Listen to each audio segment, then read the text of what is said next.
കേരള കോൺഗ്രസ് മാണി വിഭാഗത്തെ വീണ്ടും മുന്നണിയിലേക്ക് എത്തിക്കാനുള്ള കോൺഗ്രസിൻ്റെയും ലീഗിൻ്റെയും ശ്രമങ്ങളെ തുറന്നടിച്ച് വിമർശിക്കുകയാണ് ജോസഫ് വിഭാഗം. സഖ്യരാഷ്ട്രീയത്തിലെ സൗകര്യ കൂട്ടുകെട്ടുകൾക്കെതിരായ ഒരു മുന്നറിയിപ്പാണ് പാർട്ടി സംസ്ഥാന കോർഡിനേറ്റർ അബു ജോൺ ജോസഫ് നൽകുന്നത്. ലോക്സഭാ തദ്ദേശ തെരഞ്ഞെടുപ്പുകളിലെ മുന്നണിക്കായി പ്രവർത്തിച്ചവരെ മാറ്റി നിർത്താനാകില്ല. ജയസാധ്യത കുറഞ്ഞപ്പോൾ മാത്രം UDFിലേക്ക് മടങ്ങുന്നവർക്കായി സീറ്റുകൾ വിട്ടു നൽകാനാകില്ല. ലീഗിന് സീറ്റൊന്നും വിട്ടു നൽകേണ്ടി വരില്ല. അങ്ങനെ ഒരു ഉറപ്പുള്ളത് കൊണ്ടാണ് ജോസ് കെ മാണിയെ സ്വാഗതം ചെയ്യുന്നത്. അതാണ് അവരുടെ ആരോപണം. മുന്നണിയുടെ ഐക്യത്തിന് വെല്ലുവിളി ഉയർത്തുകയാണോ ജോസഫ് വിഭാഗം? ഇത് കേവലം ഒരു സീറ്റ് തർക്കമല്ല, മറിച്ച് ആരാണ് മുന്നണിയുടെ യഥാർത്ഥ ശക്തി എന്ന ചോദ്യം കൂടിയാണ് ജോസഫ് വിഭാഗം ഉന്നയിക്കുന്നത്. ന്യൂസ് 18 പൊതുവേദി ഈ വിഷയമാണ് ഇന്ന് ചർച്ച ചെയ്യുന്നത്. UDFിൽ ജോസഫ് വിഭാഗത്തിൻ്റെ കരുത്തെന്ത്? എല്ലാവർക്കും പൊതുവേദിയിലേക്ക് സ്വാഗതം.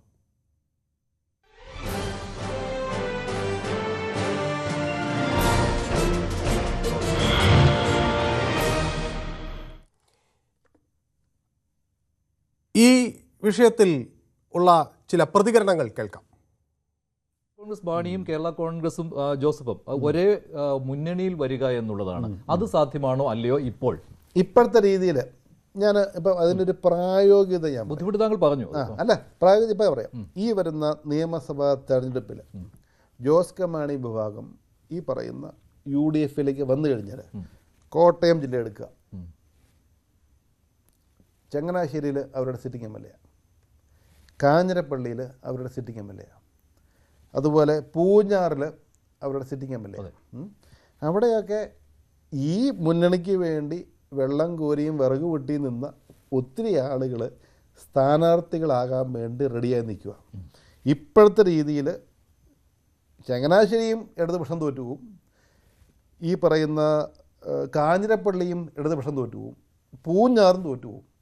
തോറ്റ് നിൽക്കുന്ന കുറേ ആളുകളെ പിടിച്ച് വീണ്ടും മുന്നണി കൊണ്ടുവന്ന് അവർക്ക് സീറ്റ് കൊടുത്തിട്ട് ഈ മുന്നണിക്ക് വേണ്ടി പ്രവർത്തിച്ച ആളുകൾക്ക് സീറ്റ് നിരാകരിക്കുന്ന ഒരു സംഭവത്തിലേക്ക് കോൺഗ്രസോ കേരള കോൺഗ്രസോ എഗ്രി ചെയ്യുമെന്ന് പറയുന്നതിന് യാതൊരു അടിസ്ഥാനവുമില്ല. ഞാൻ പറയാം, അതുപോലെ കേൾക്കുക. റാന്നി എന്ന് പറയുന്നത് കഴിഞ്ഞ പ്രാവശ്യം എന്തോ സാഹചര്യത്തിൽ പ്രമോദ് നാരായണൻ ജയിക്കുന്നൊരു സീറ്റാണ്. ഈ പ്രാവശ്യം റാന്നിയിലെ ജില്ലാ പഞ്ചായത്ത് 2 ഡിവിഷനുള്ളത്. ഒന്ന് കേരള കോൺഗ്രസിൻ്റെ സ്ഥാനാർത്ഥി ജയിച്ചു, ഒന്ന് കോൺഗ്രസിൻ്റെ ഒരു ആർക്കിടെക്റ്റായിട്ടുള്ളൊരു യുവ നേതാവ് അവിടെ ജയിച്ചിട്ടുണ്ട്. ആ സീറ്റ് കോൺഗ്രസ് ഒരു സ്ഥാനാർത്ഥി ജയിച്ചു കഴിഞ്ഞാൽ എളുപ്പത്തിൽ ഈ പ്രാവശ്യം അവിടെ ജയിക്കും. പത്തനംതിട്ടയിലെ 5 നിയോജക മണ്ഡലങ്ങളിൽ 5ഉം ജയിക്കാനുള്ള ഒരു സാഹചര്യമാണ്. ഇവരില്ലാണ്ട് തന്നെ ഈ പറയുന്ന ഇടുക്കിയും കോട്ടയവും പത്തനംതിട്ടയും ഈ പറയുന്ന UDF, അത് ഇടുക്കിയിലെ 17 ജില്ലാ പഞ്ചായത്ത് ഡിവിഷനിൽ 14 UDF ജയിച്ചു. കോട്ടയത്ത് ജോസ് കെ മാണിയുടെ തട്ടകം എന്ന് പറയുന്ന കോട്ടയത്ത് ബഹുഭൂരിപക്ഷത്തിൽ UDF ജയിച്ചു നിൽക്കുക. പത്തനംതിട്ടയും തിരിച്ചു പിടിച്ചു.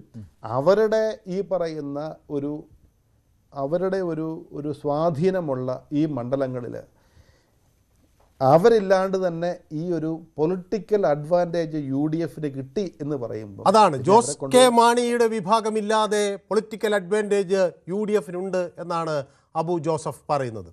എന്നാൽ ഇതിൽ കോൺഗ്രസിൻ്റെ നിലപാട് എന്താണ്? ആ കാര്യം കൂടി കോൺഗ്രസിൻ്റെ പ്രതിനിധി അനിൽ ബോസിൽ നിന്ന് നമുക്ക് കേൾക്കാം. കോൺഗ്രസ് പാർട്ടിയെ ഡിക്റ്റേറ്റ് ചെയ്യാനുള്ള അധികാരമൊന്നും അപ്പു ജോസഫിന് ആരും കൊടുത്തിട്ടില്ല, ഏതെങ്കിലും ഒരു പാർട്ടിക്ക് കൊടുത്തിട്ടില്ല. അങ്ങനെ പറഞ്ഞിട്ടുണ്ടോ എന്ന് എനിക്ക് അറിയത്തില്ല. പറഞ്ഞിട്ടുണ്ടെങ്കിൽ അത് ശുദ്ധ അസംബന്ധമാണ്. മുന്നണിയിൽ ആര് വരണമെന്ന് തീരുമാനിക്കുന്നത് ഏതെങ്കിലും ഒരു പാർട്ടി ഒറ്റയ്ക്കല്ല. ഒരു പാർട്ടിക്ക് ഒറ്റയ്ക്ക് ഒരാളുടെ വരവിനെ തടയാനും കഴിയില്ല. മുന്നണിയിലേക്ക് വരാൻ സാധ്യതയുള്ള പാർട്ടികൾ വന്നാൽ UDF സ്വീകരിക്കും. അത് UDFന്റെ പ്രഖ്യാപിത നിലപാടാണ്.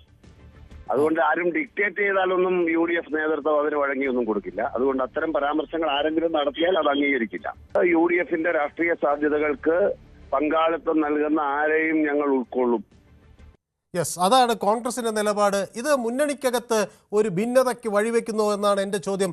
എലിയാസ് എന്നോടൊപ്പം ചേരുന്നത് എറണാകുളത്ത് നിന്ന്. എലിയാസ്, ഇത് മുന്നണിക്ക് അകത്ത് ഒരു ഭിന്നതയ്ക്ക് വഴിവെക്കുന്നുണ്ടോ?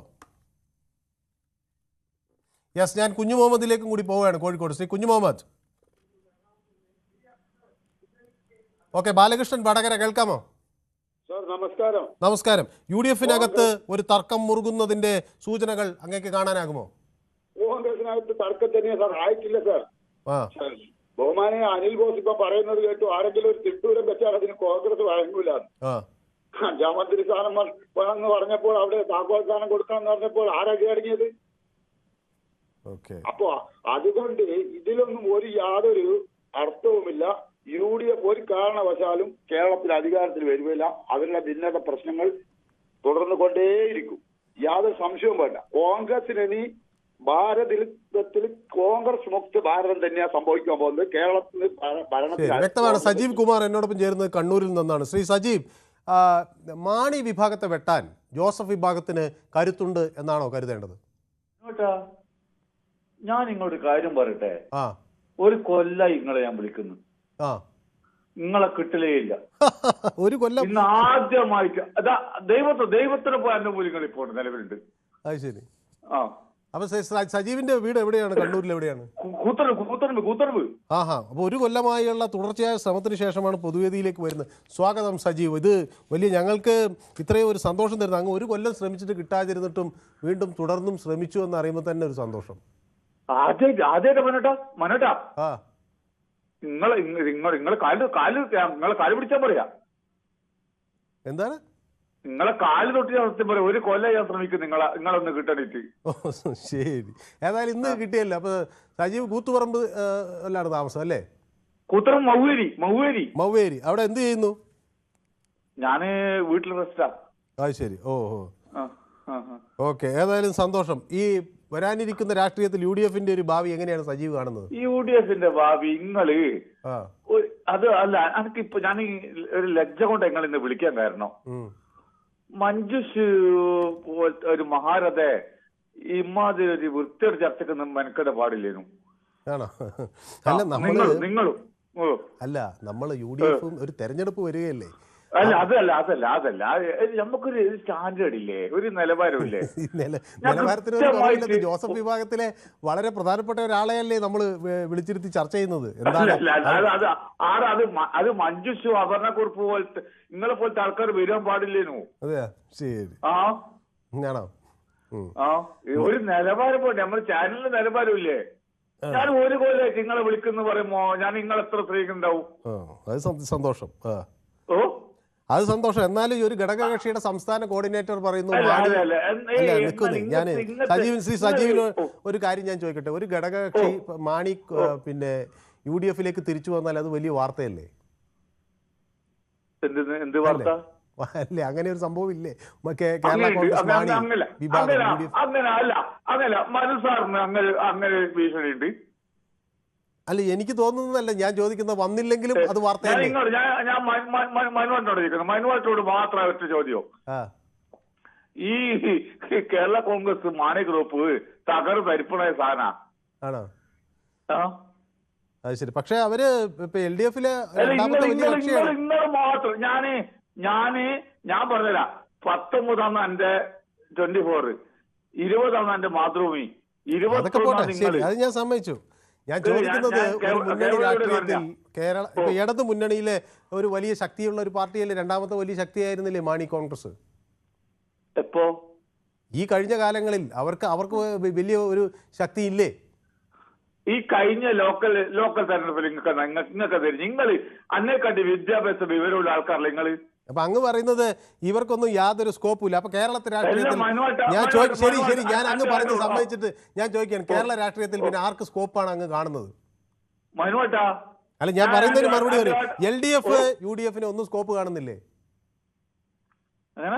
ഏത് LDF UDF എന്ന മുന്നണികളായാണല്ലോ പാർട്ടികൾ മത്സരിക്കുന്നത്. നമ്മളിപ്പോ ഒരു UDF എന്ന മുന്നണിയുടെ വിഷയമാണ് ചർച്ച ചെയ്യുന്നത്. ഞാൻ എന്ത് ചെയ്തു എന്നത് അവിടെ നിൽക്കട്ടെ. ഞാൻ ചോദിക്കുന്നത് UDF എന്ന മുന്നണി ഈ തെരഞ്ഞെടുപ്പിൽ നേരിടുന്ന ഒരു പ്രധാനപ്പെട്ട കാര്യമല്ലേ? അല്ലേ? ആണോ അല്ലയോ? ഞാൻ ചോദിക്കുന്നതിന് നിങ്ങൾ മറുപടി പറയും. ആണോ? അപ്പൊ ആ മുന്നണിക്കകത്ത് ആരൊക്കെ ഉണ്ടാകും എന്നത് ഒരു പ്രധാനപ്പെട്ട ഒരു കാര്യമല്ലേ? അപ്പൊ ഒരു മുന്നണിയിലെ മാണി കോൺഗ്രസിലെ ആളുകൾക്ക് ഇങ്ങോട്ട് വരാൻ ഞാൻ നിങ്ങൾ ഇന്ന് വിളിക്കാൻ അതൊക്കെ പോട്ടെ. ഞാൻ ചോദിക്കുന്നതിന് അങ്ങ് നമ്മളെ സംവാദത്തിലേക്കൊക്കെ വരാം. ഞാൻ ചോദിക്കുന്നത് കേരള കോൺഗ്രസ് മാണി വിഭാഗം UDF-ലേക്ക് വരുന്നു എന്ന് പറയുമ്പോൾ അവർക്ക് കൂടുതൽ സംഘടനാ ശേഷി ഉണ്ടാവില്ലേ? അതിന് വേറൊരാൾ എതിർക്കുന്നു എന്ന് പറയുമ്പോൾ അതൊരു വാർത്തയല്ലേ? ഞാൻ ചോദിക്കുന്നത് നിങ്ങൾ അല്ലെങ്കിൽ അല്ലാന്ന് പറയൂ. നിങ്ങൾ വളരെ സ്പെസിഫിക് ആയി അല്ലെങ്കിൽ അല്ലാന്ന് പറയൂ. വേറെ ഒന്നും ചോദിക്കാൻ ഇഷ്ടം പോലെ ചോദിച്ചോ. ഞാൻ ചോദിക്കുന്ന ഒരു ചോദ്യം, UDF ഈ കേരളത്തിലെ ഒരു പ്രധാനപ്പെട്ട ഒരു മുന്നണി സംവിധാനമാണോ? ആ മുന്നണി സംവിധാനത്തിലേക്ക് ഇതിലേക്ക് തർക്കത്തിനൊന്നും ഒരു സ്കോപ്പില്ല. വളരെ സ്ട്രെയിറ്റ് ഫോർവേഡ് ആയിട്ടുള്ള ഒരു ക്വസ്റ്റ്യനാണ്. അങ്ങ് എന്നെ ഒരു വർഷത്തിന് ശേഷം വിളിക്കുക. അതുകൊണ്ട് ഞാൻ ഇത്രയും ആത്മാർത്ഥമായി അങ്ങയോട് സംസാരിക്കുന്നു. ഒരു വർഷം തുടർച്ചയായി ശ്രമിച്ചിട്ടില്ല. ഞാൻ ചോദിക്കുന്നത്, കേരളത്തിൽ വരാനിരിക്കുന്ന തെരഞ്ഞെടുപ്പിൽ UDF ഒരു പ്രധാന സംവിധാനമാണോ? ആണ് സമ്മതിച്ചല്ലോ. അതിൽ രണ്ട് മുന്നണിയിലേക്ക് ഒരാൾ വരണ്ട എന്ന തർക്കം പറയട്ടെ. ഞാൻ പറയുന്ന അങ്ങ് കേട്ടിട്ട് അങ്ങേക്ക് മുഴുവൻ ഞാൻ സമയം തരാം. ആ മുന്നണിയിലേക്ക് ഒരു പാർട്ടി വരണ്ട എന്ന വിഷയത്തിൽ ആ മുന്നണിക്കകത്തൊരു തർക്കം നിലനിന്നാൽ അതൊരു പ്രധാന വിഷയമാകില്ലേ? UDF-നകത്ത് ഒരു തർക്കം നിലനിന്നാൽ അതൊരു പ്രധാന വിഷയമാകില്ലേ? അത് ഞാൻ ചോദിക്കാം. അല്ലെങ്കിൽ അല്ലാന്ന് പറഞ്ഞോളൂ. അല്ല എന്ന് പറഞ്ഞാൽ അതൊരു പ്രധാന വിഷയമല്ല എന്നങ്ങ് പറഞ്ഞോളൂ. അങ്ങനെയാണോ? ഞാൻ ചോദിക്കുകയാണ്, അറിയാൻ വേണ്ടി ചോദിക്കുകയാണ്. അല്ല അതാണ് അവിടെ അങ്ങേക്ക് അത് ഉത്തരം പറയാൻ പറ്റാത്ത ചോദിക്കുന്നത്. അല്ല അത് ഞാൻ ചോദിച്ചല്ലോ. അപ്പൊ ആ ചോദ്യത്തിന് അങ്ങ് മറുപടി പറയൂ. UDF അങ്ങ് തന്നെ സമ്മതിച്ചു, ഈ വരാനിരിക്കുന്ന തെരഞ്ഞെടുപ്പിൽ UDF ഒരു പ്രധാന ഘടകമാണ് കേരള രാഷ്ട്രീയത്തിൽ എന്നങ്ങ് സമ്മതിച്ചു. ഇനി അതിനകത്ത് ഒരു അഭിപ്രായം അല്ല ഇതെന്താന്ന് ഇത് ഞാൻ ചോദിക്കുന്ന ചോദ്യത്തിന് മറുപടി പറയാൻ ഇത്ര വൈഷമ്യം എന്താ? യെസ് ഓർ നോ എന്ന് പറഞ്ഞാൽ ആ മുന്നണിക്കകത്ത് ഒരു ഘടകകക്ഷി വരുന്നതിനെ സംബന്ധിച്ച് ഒരു അഭിപ്രായ വ്യത്യാസമുണ്ട് എന്ന കാര്യം ഒരു പ്രധാന ഘടകമല്ലേ? അല്ലാന്നാണോ? ഞാൻ ഇനിയും ഞാൻ ചോദിക്കില്ല. ഇത് അല്ലയോ ആണോ? ഞാൻ ചോദിക്കുന്നത് നിങ്ങൾ യെസ് ഓർ നോ എന്ന് ഒറ്റ വാക്ക് എനിക്ക് കേട്ടാ മതി. ഞാൻ ഇങ്ങോട്ട് ഒറ്റ കാര്യം ഇങ്ങോട്ട് പറയട്ടെ. ഇങ്ങോട്ട് ഒരു ചോദ്യം ചോദിക്കട്ടെ മനോട്ടാ. ഞാൻ ചോദിച്ച ചോദ്യത്തിന് നിങ്ങൾക്ക് മറുപടി ഇല്ല എന്ന് ആദ്യം അല്ലെങ്കിൽ എന്തിനാണ് മറ്റേ എന്തിനാ UDF-ലേക്ക് വേണ്ട ആവശ്യം ഇപ്പൊ നിലവിലെന്ന ആവശ്യം? ശരി. അല്ല ഞാൻ ചോദിക്കുന്നത്, അങ്ങനെ ഒരു വലിയ ശ്രമം ലീഗും കോൺഗ്രസും നടത്തുന്നു എന്ന് അങ്ങേക്ക് അറിയാമോ? ലീഗാണ് UDF-ന്റെ ഏറ്റവും വലിയ ഘടകകക്ഷി ലീഗാണ്. അവർ രണ്ടുപേരും ലീഗ് ഇത് ശ്രമിക്കുന്നു. ലീഗ് UDF-ലേക്ക് മാണി കോൺഗ്രസിനെ കൊണ്ടുവരാൻ ശ്രമിക്കുന്നു എന്ന കാര്യം അങ്ങേക്ക് അറിയാമോ? ഇത് ഞാൻ പറയുന്നത് കേൾക്കാതെ ഇങ്ങനെ ഒറ്റയ്ക്ക് ഇങ്ങനെ സംസാരിച്ചെങ്കിൽ ഞാൻ പറയുന്നത് ശ്രദ്ധിക്കൂ. ലീഗാണ് UDF-ലേക്ക് മാണി കോൺഗ്രസിനെ കൊണ്ടുവരാനുള്ള വലിയ ശ്രമം നടത്തുന്നത് എന്ന് അങ്ങ് സമ്മതിക്കുന്നുണ്ടോ? ഉണ്ടോ? ഇല്ലെങ്കിൽ അവിടെ നിൽക്കൂ. ഇല്ലെങ്കിൽ അവിടെ നിൽക്കൂ. ഞാൻ ബാക്കി കൂടി പറയാം. എന്നാൽ അങ്ങനെ ഒരു ആരോപണം കേരള കോൺഗ്രസ് ജോസഫ് ഉന്നയിക്കുകയാണ്. കേൾക്കുന്നേ ഇത് അങ്ങനെ കേൾക്കാതെ തർക്കിക്കുന്നത് എന്താ? കേരള കോൺഗ്രസ് ജോസഫിന് സീറ്റ് വിട്ടുകൊടുക്കേണ്ട ആവശ്യം വരും, പക്ഷേ ലീഗിന് അത് വരില്ല. അതുകൊണ്ടാണ് അവർ ഇങ്ങനെ പോയി ക്ഷണിക്കുന്നത് എന്ന് പറഞ്ഞ് UDF-നകത്ത് ഒരു തർക്കം വരികയല്ലേ? മനുവേട്ടാന്ന് വിളിച്ചിരുന്ന കാര്യം യെസ് ഓർ നോ എന്ന് പറയും നിങ്ങൾ, അല്ലെങ്കിൽ അല്ല എന്ന് പറയും, ആണെങ്കിൽ ആണെന്ന് പറയും. ഇപ്പൊ UDF-ലേക്ക് ഈ മാണി കോൺഗ്രസിനെ വെച്ചിക്കേണ്ട ആവശ്യം നിലവിലില്ല. അപ്പൊ ലീഗ് നടത്തുന്ന ആ പരിശ്രമങ്ങൾ ആവശ്യമില്ലാത്തതാണെന്ന് അങ്ങ് സമ്മതിക്കുന്നുണ്ടോ? അനാവശ്യമായ ചർച്ച ചെയ്തല്ലോ. അനാവശ്യമായ ചർച്ചയില്ലെന്ന് ഞാൻ എതിർക്കുന്നത്. ഞാൻ പറയുന്നത് അങ്ങ് കേൾക്കുന്നു സജീവ് കുമാർ, അങ്ങ് കേൾക്കൂ. അങ്ങനെയാണെങ്കിൽ അങ്ങനെ വരണ്ട എന്ന് പറയാൻ അധികാരം ഈ ജോസഫ് വിഭാഗത്തിനില്ല എന്ന് കോൺഗ്രസ് പറയുന്നത് എന്തുകൊണ്ടാണ്? അപ്പൊ വരട്ടെ എന്നുള്ളതുകൊണ്ടല്ലേ? ഇത് ഞാൻ പറയുന്നത് ശ്രദ്ധിക്കാതെ എന്തൊക്കെയോ വിളിച്ചു പറയണേ. ഞാൻ ചോദിക്കുന്നത് അവർ വരണമെന്ന് കോൺഗ്രസ് പറയുന്നത് എന്തുകൊണ്ടാണ്? ഞാൻ ചോദിക്കുന്നത് ഞാൻ ചോദിക്കുന്ന ചോദ്യം വളരെ വളരെ സ്പെസിഫിക് ആണ്. അനിൽ ബോസിന്റെ ബൈറ്റ് ഒന്നും കൂടി പ്ലേ ചെയ്യാമോ? PCR കേൾക്കൂ, ഒന്ന് കേൾക്കൂ. PCR അനിൽ ബോസിന്റെ ബൈറ്റ് ഒന്നും കൂടി പ്ലേ ചെയ്യാമോ? കോൺഗ്രസ് പാർട്ടിയെ ഡിക്റ്റേറ്റ് ചെയ്യാനുള്ള അധികാരമൊന്നും അപ്പു ജോസഫിന് ആരും കൊടുത്തിട്ടില്ല, ഏതെങ്കിലും ഒരു പാർട്ടിക്ക് കൊടുത്തിട്ടില്ല. അങ്ങനെ പറഞ്ഞിട്ടുണ്ടോ എന്ന് എനിക്ക് അറിയത്തില്ല. പറഞ്ഞിട്ടുണ്ടെങ്കിൽ അത് ശുദ്ധ അസംബന്ധമാണ്. മുന്നണിയിൽ ആര് വരണമെന്ന് തീരുമാനിക്കുന്നത് ഏതെങ്കിലും ഒരു പാർട്ടി ഒറ്റയ്ക്കല്ല. ഒരു പാർട്ടിക്ക് ഒറ്റയ്ക്ക് ഒരാളുടെ വരവിനെ തടയാനും കഴിയില്ല. മുന്നണിയിലേക്ക് വരാൻ സാധ്യതയുള്ള പാർട്ടികൾ വന്നാൽ UDF സ്വീകരിക്കും. അത് UDF-ന്റെ പ്രഖ്യാപിത നിലപാടാണ്. അതുകൊണ്ട് ആരും ഡിക്റ്റേറ്റ് ചെയ്താലൊന്നും ഇത് കേട്ടോ, വന്നാൽ സ്വീകരിക്കും, ഇത് പ്രഖ്യാപിത നിലപാടാണെന്ന് കേട്ടോ. എന്റെ മനുവാട്ടിനോട് ഞാനൊരു കാര്യം പറട്ടെ. എന്നോട് നിങ്ങൾ പറയേണ്ടത് സമ്മതിക്കുന്നത്, ഈ ഒരു കാര്യം മനസ്സിലായി പൂർണ്ണമായി ബോധ്യപ്പെട്ടാൽ അത് സമ്മതിക്കുന്നതിൽ എന്താണ് ഇത്രയും കണ്ണൂരുകാരനെ അങ്ങേക്ക് എന്താണ് പറയുന്നത്? നല്ല മനുഷ്യരുള്ളൊരു നാടാണ് കണ്ണൂർ. ഇത് സത്യമാണ്, ഇപ്പൊ കേട്ടത് സത്യമാണോ? അല്ല, ഇപ്പൊ ഇങ്ങോട്ട് ഞാൻ ചോദിക്കട്ടെ, ഈ മാണി ഗ്രൂപ്പിനെ ഇപ്പൊ UDF കൊണ്ടതിന്റെ ആവശ്യം നിലവിൽ ഞാൻ അതല്ലേ ഇപ്പൊ കോൺഗ്രസ് നേതാവിന്റെ ബൈറ്റ് അല്ലേ താങ്കളെ കേൾപ്പിക്കുന്നത്? ഞങ്ങൾ സ്വാഗതം ചെയ്യുന്നു എന്ന് പറയുന്ന ബൈറ്റല്ലേ കേൾപ്പിക്കുന്നത്. കോൺഗ്രസ് ആഗ്രഹിക്കുന്നു, ലീഗ് ആഗ്രഹിക്കുന്നു, അങ്ങ് ആഗ്രഹിക്കാതിരുന്നതിന് ഞാൻ എന്ത് ചെയ്യാൻ പറ്റും? അങ്ങനെ അല്ല, അങ്ങനല്ല. നിങ്ങൾ ഇതെന്നറിയാം, മഞ്ജുഷൊക്കെ അവിടെ നിൽക്കട്ടെ. മഞ്ജുഷ് രാഷ്ട്രീയ കാര്യങ്ങൾ വരുമ്പോ അദ്ദേഹം ആ വിഷയമല്ലേ ചർച്ച ചെയ്തത്, അതല്ലല്ലോ നമ്മൾ തമ്മിലുള്ള തർക്കം.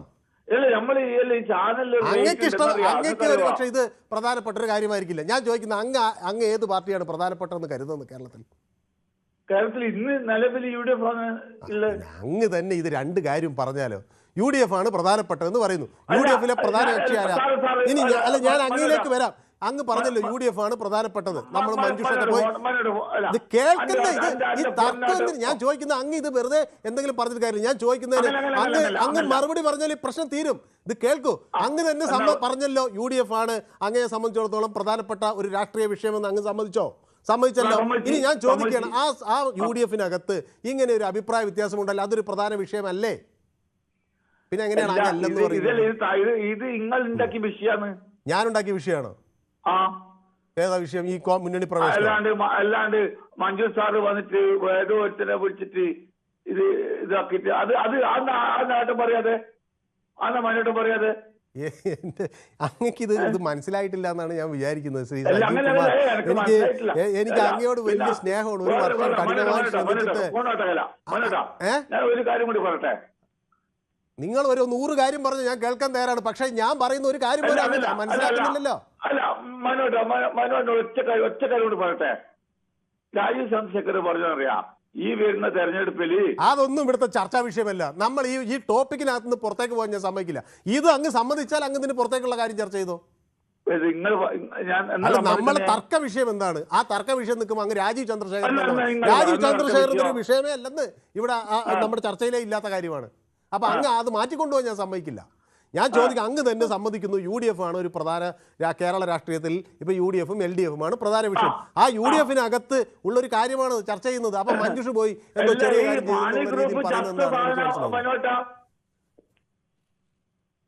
എന്നെ ഇങ്ങനെ പേര് വിളിച്ചോണ്ട് എന്താ കാര്യം? അങ്ങക്ക് പറയാനുള്ള പറയൂ. മനോടെ മാണി ഗ്രൂപ്പ് എന്ന് പറഞ്ഞാൽ ജോസഫ് അത് ചത്ത സംഘടന. അത് ആയിക്കോട്ടെ, പക്ഷെ അങ്ങയുടെ അകത്ത് ഈ UDF-നകത്ത് പ്രബല കക്ഷി ആരാണ്? ലീഗാണോ UDF-നകത്ത് പ്രബല കക്ഷി? സന്തോഷം, ശരി, ഞാൻ സമ്മതിച്ചു. കോൺഗ്രസും ലീഗും ആണല്ലോ. കോൺഗ്രസോ? കോൺഗ്രസ് ലീഗും ഏറ്റവും പ്രബല കക്ഷി. ആ കോൺഗ്രസ് ആണ് പറയുന്നത് അവർ വരണമെന്ന്. അങ്ങനെ വരണം എന്ന് പറയുമ്പോൾ അതൊരു പ്രധാന വാർത്തയല്ലേ? ഞാൻ ഈ ബൈറ്റൊക്കെ അങ്ങ് കേൾപ്പിച്ചത്, അങ്ങ് ഇത് ശ്രദ്ധിക്കുന്നില്ലേ? ഈ ബൈറ്റ് ഇപ്പൊ കേട്ടില്ലേ? അയ്യോ, അതെ. ശരി ശരി, അപ്പൊ അതൊക്കെ പോട്ടെ. അപ്പൊ ശ്രീ സജീവൻ എന്താ ചെയ്യുന്നതെന്ന് എന്നോട് പറഞ്ഞു. എന്റെ വീട് കൂത്തുപറമ്പിലാണ്. ശരി, ഞാന് എപ്പെങ്കിലും നിങ്ങൾ ഈ വഴിക്ക് വരികയാണെങ്കിൽ, കണ്ണൂർ ജില്ലയിൽ വരികയാണെങ്കിൽ ഞാൻ നിങ്ങളൊന്ന് കാണാ. അത്ര ആരാധന പോയി മോഹൻലാലിനേക്കാൾ ഇഷ്ടപ്പെട്ടു നിങ്ങളെ. ഞാൻ ഇങ്ങനെ എന്നെ സ്നേഹിക്കുന്ന ഒരു മനുഷ്യനാണ് ഇത്ര പേർ തർക്കിച്ചതെന്ന് ഞാൻ തന്നെ തകർന്നു പോവാണ്. ശരി, അപ്പൊ ഞാൻ കൂത്തുപറമ്പ് വരുമ്പോ നമുക്ക് കാണാം. ഞാൻ വീട്ടിലൊക്കെ വരാം. എന്താ വന്നാൽ എനിക്ക് എന്താ കഴിക്കാൻ തരിക?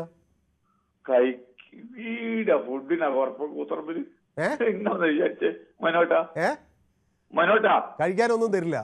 കൂത്തുപറമ്പിൽ ഫുഡിനാ കുഴപ്പോ? കൂത്തുപറമ്പുകാർ നല്ല സ്നേഹമുള്ള മനുഷ്യരാണ്. അവർ തരും. പക്ഷെ ഞാന് സത്യത്തില് ഞാൻ അടുത്ത മോഹൻലാലിനെ അധ്യക്ഷൻ കളിയാ. എന്റെ പൊന്നെ, ഞാൻ എല്ലാം പിൻവലിച്ചു. ഞാൻ അങ്ങോട്ട് ആദ്യമായിട്ട് കിട്ടിയിട്ടൊക്കെ പോയില്ലേ, എന്തോ ഒരു ജമ്മ നേടിയ പോലെ തോന്നുന്നുണ്ട് എനിക്ക്. ശരി ശരി, സന്തോഷം. ശരി, അപ്പൊ കുടുംബാംഗങ്ങളോടൊക്കെ എന്നെ അന്വേഷണം പറഞ്ഞു. വീട്ടിൽ ആരോഗ്യത്തിനൊന്നും കുഴപ്പമൊന്നുമില്ലല്ലോ? മനോട്ടിന് എന്തോ ആരോഗ്യത്തിന് കുഴപ്പമുണ്ടെന്നല്ലോ. അത് ചെറിയ ചികിത്സയൊക്കെ ഞാൻ നടത്തി. ഷുഗറൊക്കെ ഉണ്ടായിരുന്നു. അതൊക്കെ പോട്ടെ. ഞാൻ ചോദിക്കുന്നത് വീട്ടിൽ ആരൊക്കെ ഉണ്ട്? സജീവിന്റെ വീട്ടില് ഞാനും എന്റെ അനിയനും. അനിയന്റെ പേരെന്താ? ഞാൻ സഞ്ജയ്. സഞ്ജയ്, അപ്പൊ സഞ്ജയോടൊക്കെ എന്റെ അന്വേഷണം പറയണം. സഞ്ജയ് അല്ല, എന്ത് ചെയ്യുന്നു? സഞ്ജയ് നിങ്ങൾ വിചാരിക്കുമ്പോൾ ആളല്ല. ഞാൻ വിചാരിച്ചില്ല, ഞാൻ വലിയ ആളാണെന്ന് തന്നെയാ വിചാരിച്ചത്. അങ്ങനല്ല, സഞ്ജയ് എന്ന് പറഞ്ഞാല് ആ ഓന് ഏറ്റവും സെറ്റ് ചെല്ല് ഞാൻ ചെയ്ത് കൊടുക്കണ്ട്. ആണോ? ഓൻ വിസ ഇതാന്ന് ഇത് പിന്നെ വികലാംഗന. ഓക്കെ, ഭിന്നശേഷി ഉള്ളയാൾ. പിന്നെ അപ്പൊ ഓന് വേണ്ടിട്ട് ജീവിക്കുന്ന ഒരു ഏട്ടനാ ഞാൻ. ഓ, അതിന് ഞാൻ അങ്ങേയറ്റം അഭിനന്ദിക്കുന്നു കേട്ടോ. ഓനെ കാരണം ചോറ് വാരി കൊടുക്കണോ, ഓനെ കുളിപ്പിക്കണോ, ഓരെല്ലാ കാര്യവും ഞാനാ ചെയ്യണ്ടേ, ഏറ്റവും സെറ്റ് കാര്യങ്ങൾ. ആണോ? ഇപ്പൊ എല്ലാം ഇതാക്കിയിട്ട് മനോട്ട് നിങ്ങൾ ഈ ലോകത്തെ നിങ്ങളില്ലേ, നിങ്ങൾ ചാനലിൽ കാണുന്നില്ല ലോകം. അല്ല, ഞാൻ ഇതിൽ അങ്ങയോട് ഞാൻ ഇതിൽ തോൽവി സമ്മതിച്ചു. കാരണം എന്താന്ന് വെച്ചാൽ ഒരു സഹോദരന് വേണ്ടി ഇങ്ങനെ സ്വജീവിതം സമർപ്പിക്കുക എന്നത് അങ്ങേയറ്റത്തെ വലിയ ത്യാഗമാണ്. അത് ഒരുപക്ഷെ ആർക്കും അങ്ങനെ ചെയ്യാൻ കഴിയില്ല. അങ്ങയുടെ ആ ഒരു വലിയ മനസ്സിന് മുന്നിൽ പൊതുവേദി എല്ലാവിധ ആശംസകളും നേരുകയാണ്. പൊതുവേദിയുടെ ഒരു ശക്തി കേട്ടോ. അപ്പൂ ഇത് കഴുകുന്ന മുതല് ഒളിപ്പിക്കുന്ന ചോറ് വാരി കൊടുക്കുന്ന പോലെല്ലാം ഞാനാ. ഓക്കെ, അപ്പൊ തീർച്ചയായും ഞാൻ കൂത്തുപറമ്പ് വരുമ്പോൾ ഞാൻ സജീവിനെ കാണും, യാതൊരു സംശയവും.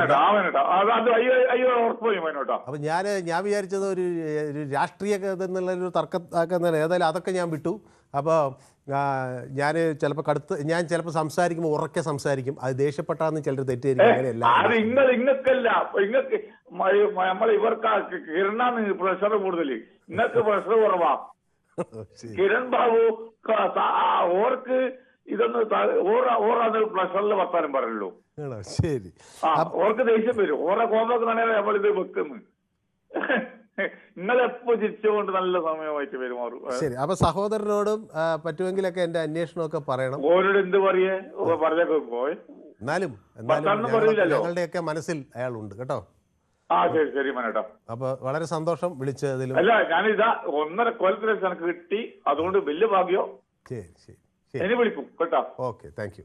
അപ്പൊ ജയരാജൻ എന്നോടൊപ്പം കാടാമ്പുഴയിൽ നിന്ന് ചേരുകയാണ്. ശ്രീ ജയരാജൻ. നമസ്കാരം സാറേ.